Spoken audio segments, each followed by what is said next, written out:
Story time! This is my main camera.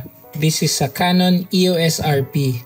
And right now, ang price niya usually is 70k, 77, ayan, 76 na body only. Tapos may times na yan, tulad yan, merong adapter ng EF.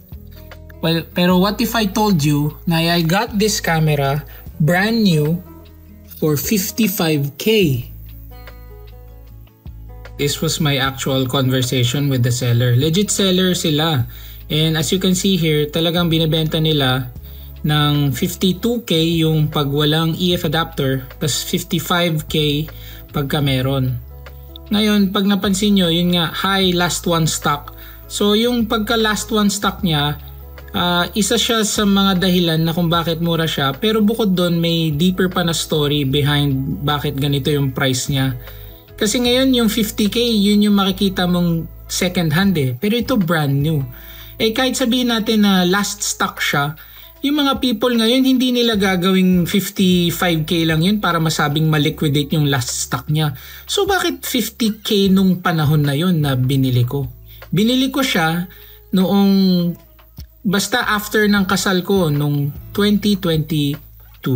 Noong 2022 kasi, ang kasama ng EOS R lineup ng Canon according dito sa DP review is EOS R, tsaka EOS R5, R6, R3, R5C.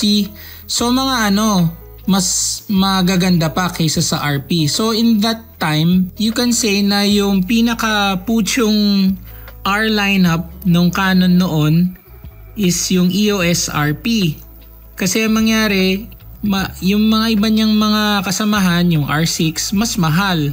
Yung time kasi na binili ko yung EOS RP, wala pang announcement ng Canon na gagawa sila ng crop sensor variation ng EOS R line nila. And sakto din kasi nung time na yun, may impression yung mga tao, I guess, I mean yun yung impression ko din na yung EOS R, yun yung mga full frame nila kasi lahat full frame eh. Tapos kung gusto mo na crop pero mirrorless, yung M series ang binibili ng mga tao instead. Ngayon imagine nyo, so may EOS M pa na mabili at saka EOS R nga na bago.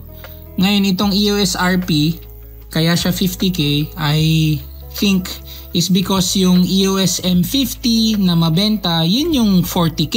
Eh since yun, crop sensor yun, tapos itong RP ay full frame, so tama lang na maging above siya nung 40k na M50 Mark II, ganun nung time na yon.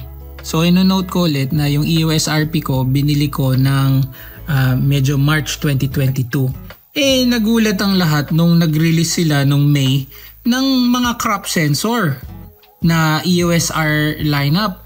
Tingnan natin yung prices nung isang crop sensor na EOS R, which is yung EOS R7, 78, 84, 85, ganyan. Ngayon, ang thing is, maganda yung features ng R7 tsaka ng R10. Mas maganda yung video niya, etc.